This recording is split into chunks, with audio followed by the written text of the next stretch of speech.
Penyidik ini mencari celah dari teman-teman Facebook yang sudah lama tidak komunikasi.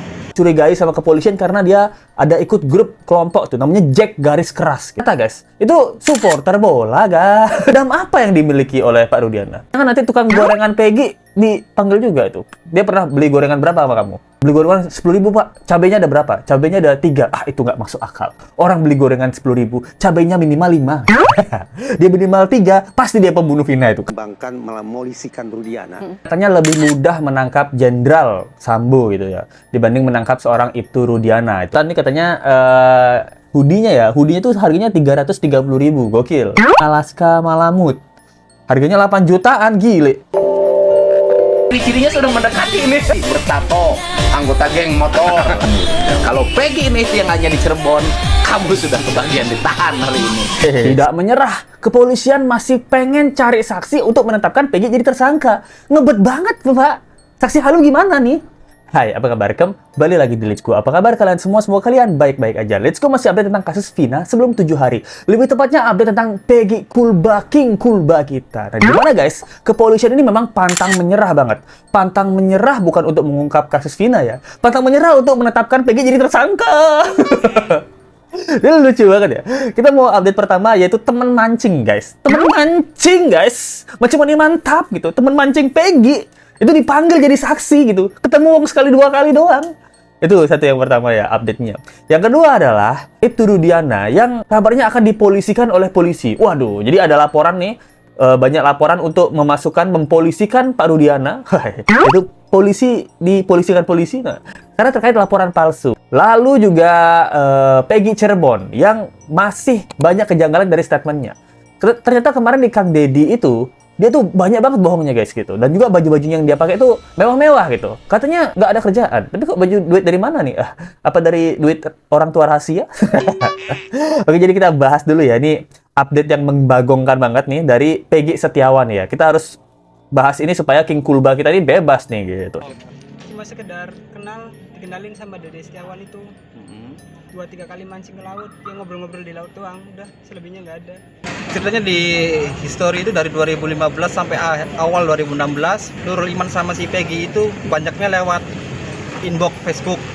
Jadi di situ banyak sekali obrolannya random terkait itu apa, ada chat dari si Nurul Iman terkait jadi beli nyerang Sumbere. Si Peggy tidak tahu, dia jawab. Ya, rupanya kayaknya penyidik ini mencari celah dari teman-teman Facebook yang sudah lama tidak komunikasi terkait Jack Garis Keras itu. Dan itu tidak terbukti ya, Tidak terbukti karena si Nurul Iman juga bukan anggota resmi dari Jack Garis Keras itu. Nah, jadi guys, menurut keterangan pengacaranya ya, jadi ada satu saksi itu teman mancing. Itu teman mancingnya dari si Polo, yang kemarin kita udah bahas ya, temannya Peggy itu dari Polo. Jadi dia tuh kenal sama Peggy gara-gara dia mancing di laut, dan itu diajak sama si Polo temennya. Jadi ini cuma kenal-kenalan random aja gitu. Ini tuh cuma ketemu 2-3 kali, dan dia bilang dia tuh waktu mancing tahun 2015-2016an gitu. Nah, sama si Peggy gitu. Dan habis itu Peggy ini juga curigai sama kepolisian karena dia ada ikut grup kelompok tuh namanya Jack Garis Keras gitu. Cari-cari Let's Go kan. Wah, geng motor mana nih Jack Garis Keras? Ternyata guys, itu supporter bola guys. Juga punya kelompok yang disebut dengan Jack Garis Keras. Sudah mensweeping kelompok bola Boboto. Nah, itu juga pernah disebut sama Rasman ya, Jack Garis Keras nih. Let's Go cari kan itu kan apa hubungannya nih? Tadinya tuduhannya apa lagi nih? Tadinya Peggy Setiawan, geng motor, anggota geng motor. Ternyata sekarang tuduhannya menjadi merambah ke supporter bola. Dia bilang Peggy Setiawan nih di kelompoknya ya, Jack Garis Keras itu sering men-sweeping Bobotoh. Dan nggak usah Bang Rasman lah, kita juga tahu kan, itu kan rival ya gitu. Ini bukan peperangan ya antara Jackmania sama Bobotoh Bandung ya, itu kita sebutnya rival ya gitu. Semuanya kayak Messi sama Ronaldo kan. Liverpool sama Manchester United, Barca sama Real Madrid, kayak gitu-gitu aja gitu. Ini kok mana nih? Ini setelah Let's Go lihat ya, kita tahu jadinya. Let's Go bisa menarik kesimpulan dan dugaan menurut Let's Go. Memang Pak Rasman ini adalah satu-satunya orang yang sangat yakin Peggy ini adalah pelakunya. Seperti Pak Rudiana gitu. Berarti kan Pak Rudiana dan Pak Rasman tuh apakah ada kerjasama? Let's Go mungkin rasa ada kerjasama atau pertemanan kayak, atau hubungan apa? Karena yang satu-satunya membela Ibtu Rudiana di layar kaca yang kita lihat adalah Pak Rasman aja. Karena yang lain kalau mau bela harus setuju Peggy adalah pelakunya gitu. Seperti kata Pak Hotman. Ibtu Rudiana bilang ada suruhan katanya mengisyaratkan kalau mau jadi pengacaranya dia harus setuju Peggy itu target utama. Wah, kenapa ini? Dendam apa yang dimiliki oleh Pak Rudiana? Saya dulu pernah mau bangun rumah, tapi sayang kulinya bukan Peggy. Dia menolak saya. Saya udah ngefans banget dengan kinerjanya Peggy sebagai kulba gitu. Apa gimana nih? Lucu ya itu. Tapi di sini kita juga lihat ya bahwa Pak polisi ini tidak mudah menyerah, guys. Gitu. Bukannya tidak mudah menyerah mengungkap kasus Vina yang sebenarnya, malah tidak mudah menyerah untuk mencari saksi-saksi dan celah mengungkapkan Peggy Setiawan menjadi pelaku sebenarnya gitu. Bahkan ada yang bilang gini, sampai sini paham kan masyarakat Indonesia, polisi akan mati-matian untuk mempertahankan harga dirinya. Tidak lagi berbicara tentang benar atau salah, tapi yang lebih penting menjaga kehormatan institusinya. Aduh, nih let's go mau nggak mau tapi mau.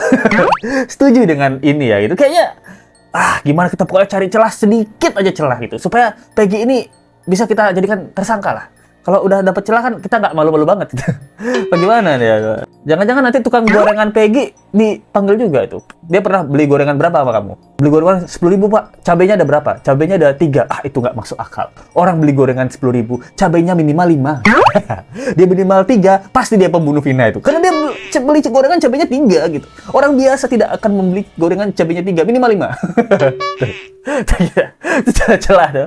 Aduh, ini update sekarang ini menurut saya lucu-lucu ya, itu lucu. Kenapa tadi di segmen sebelumnya saya mengusulkan ke sejumlah kolega untuk mempertimbangkan memolisikan Rudiana terkait dengan dugaan membuat laporan palsu adalah Rudiana menyebut kurang lebih kedua korban ini ditusuk. Jadi kedua-duanya ditusuk. Padahal kita tahu persis bahwa hasil pemeriksaan baik itu dokter umum maupun hasil otopsi oleh dokter forensik mengatakan pada tubuh almarhum Eki tidak ada trauma tajam. Pada tubuh almarhumah Vina ada trauma tajam. Tapi trauma tajam itu bukan berupa tusukan. Lantas dari mana Rudiana ini berani melaporkan bahwa sudah terjadi pembunuhan berupa penusukan terhadap kedua korban? Berarti sepatutnya dia dipidana kalau memang perkiraan saya ini benar adanya. Nah, untuk memastikan apakah perkiraan saya ini benar ataukah meleset terkait dengan dugaan Rudiana membuat laporan palsu, polisikan dia. Nah, itu guys. Jadi alasannya Reza Indragiri pengen polisikan Rudiana ini adalah dia laporan palsu ya. Seorang polisi ya, penegak hukum yang kita percaya harusnya ya. Dua korban ini terkena luka tusukan. Sedangkan ahli forensik yang udah dapat datanya, itu nggak ada luka tusukan gitu. Ini kan dia sengaja memalsukan supaya kasus ini tuh besar banget gitu. Dan pelaku utama yang dia udah tentukan, nah dia kan dia yang udah tentukan pelaku kan gitu. Yang mana yang saya mau tunjuk ya? Wah, ini aja deh. Atau gimana kayak gitu. Dia udah pelaku, jadi dia pengen dihukum secepatnya gitu dan seberat-beratnya gitu. Banyak yang bilang ya, ini kok kelihatannya lebih mudah menangkap Jenderal Sambo gitu ya dibanding menangkap seorang Ibtu Rudiana itu. Ada apa ya gitu. Padahal kalau Pak FS ya dengan Pak Sambo ya dengan Ibtu Rudiana itu kan jauh banget pangkatnya itu. Apakah di Ibtu Rudiana ini ada backingan-backingan hebat selain Pak Sambo? CS-nya Bupati gitu. Gimana itu? Dan kalaupun dia menggunakan laporan palsu untuk menangkap seluruh kulba ini, itu nggak cuma dia yang kena gitu. Kalian kalau ingat Pak Sambo itu yang kena siapa aja? Putri Chandrawati gitu, yang diduga juga buat laporan palsu ya.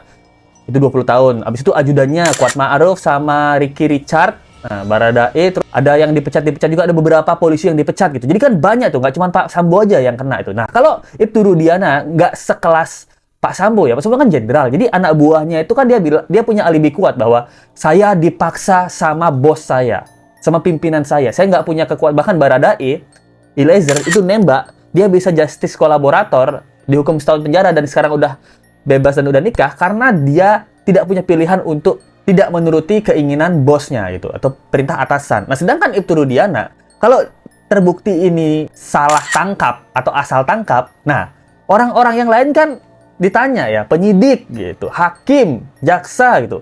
Kenapa kamu masih menetapkan ini sebagai tersangka dan pelaku? Kenapa gitu? Aduh, kenapa ya? Saya mah udah percaya aja sama Ibtu Rudiana. Karena kan dia polisi ya. Saya kira dia udah nangkepin semuanya ya gitu. Jadi saya cuman kasih keputusan aja. Itu kan nanti dipertanyakan ya. Hakim, jaksa dan juga penyidik di atas Pak Ibtu Rudiana itu nggak ngecek secara pasti. Misalnya nih, ini diduga ya, ini dugaan kalau memang ternyata ini laporan palsu gitu. Nah, jadi menurut Let's Go itu deh. Karena kalau sampai Pak Rudiana ini bermasalah, jabatan-jabatan yang di atas Pak Ibtu Rudiana itu yang lebih bermasalah lagi, guys. Kalau Pak Sambo kan dia ke bawah, dampaknya dia ke bawah. Kalau Pak Ibtu Rudiana itu dampaknya ke atas. Nah, itu analisa gembel, let's go ya. Analisa gembel, kayaknya tapi masuk akal ya. Gitu. Pakai tato nggak? Mohon reker? Enggak. Dulu udah suka pakai anting gini? Enggak. Suka teh pakai anting gitu kente apaan? Ente.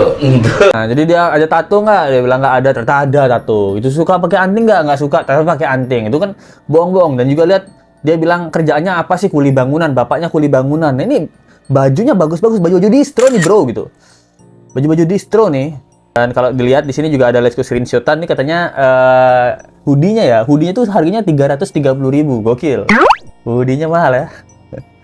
Terus ada anjing juga. Ini anjing apa nih? Anjing Alaska Malamut.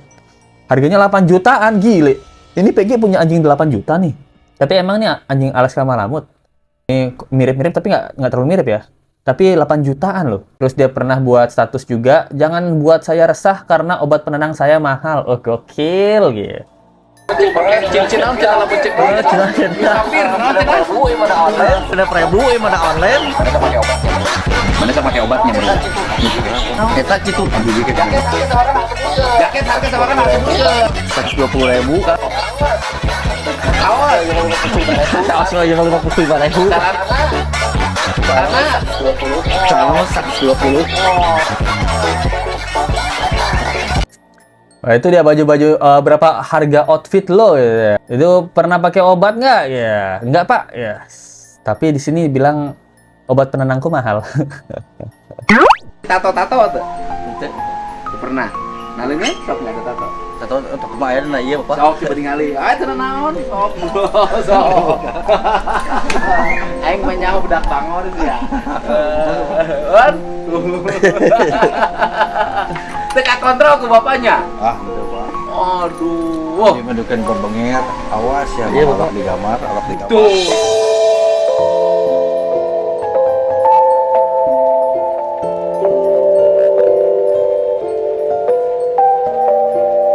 Oh, cekurang ya. Weh, mau. Ada yang Gimana naon Bapak harus naon? Naon eta? Duka ieu berkenaon. Eta tato naon? Duka. Eta tato ente maksudnya teh tato gambar apa tato lukis apa tato jarum? Jarum. Karena ciri-cirinya sudah mendekati ini. Bertato, anggota geng motor. Kalau Peggy ini yang hanya di Cirebon, kamu sudah kebagian ditahan hari ini. Jadi Kang Deddy bilang ini ciri-cirinya yang paling mendekati padahal ya. Dia pertama tatoan gitu. Lalu habis itu geng motor. Dia kan pernah ikut geng motor Moonraker ya. Tapi dia nggak punya motor gitu. Tatoan tapi nggak punya motor ya. Dan kalau lihat kita di sini kalungnya nih. Nah, ini kalungnya nih dibilang mirip sama siapa namanya Rama-Rama itu ya, kita lihat ya. Masa mirip ya? Tapi bedanya kalau Rama ini emas ya. Kalau ini perak gitu. Tapi mirip ya. Ada yang bilang, ini percayalah Kang Deddy sudah tahu sebenarnya tapi pura-pura nggak tahu. Loh. Ya soalnya ini curiga banget ya. Soalnya Kang Deddy ini kan dia ketemu si Peggy Setiawan Cianjur ini itu 3 kali guys. Yang pertama ya waktu dia bohong. Gitu. Terus yang kedua dia nebus ijazah gitu. Ini yang ketiga kayaknya. Nah ini Kang Deddy ini 3 kali itu maksudnya itu ingin memastikan bahwa dia memang ada keterlibatan sama si kasus Vina. Atau Kang Deddy ini dia memang nggak terlibat dengan kasus Vina gitu. Soalnya lumayan banyak nih podcastnya Kang Deddy sama si Peggy Setiawan Cianjur ini gitu. Peggy Setiawan Cianjur tuh orang yang paling curigai sama netizen gitu. Dan Peggy ini juga pernah bilang kerjaannya apa? Kerjaannya tuh ngojek, tapi kadang-kadang tapi nggak ada karena nggak ada motor gitu. Ngojek deket-deket sini gitu. Nah dia nggak ada motor ikut Moonraker. Dia bilang nggak ada HP, tapi dia beli online gitu. Gimana caranya beli online? Dia punya tato kan mahal ya itu. Kalau memang di studio tato ya itu tato segitu mungkin bisa 1,5 juta gitu. Kalau di tato studio, tapi kalau tato di temen-temen ya mungkin dia bayar mungkin 300-500 ribu lah. Itu banyak juga ya. Tolong renovasi dapurku, aku bayar pakai tato apa gimana nih?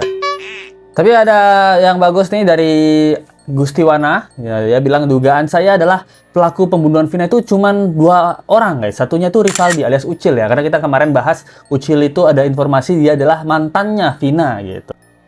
Lalu Aep orang yang sakit hati karena pernah digerebek dan menjadikan kejadian pembunuhan ini ajang balas dendam gitu.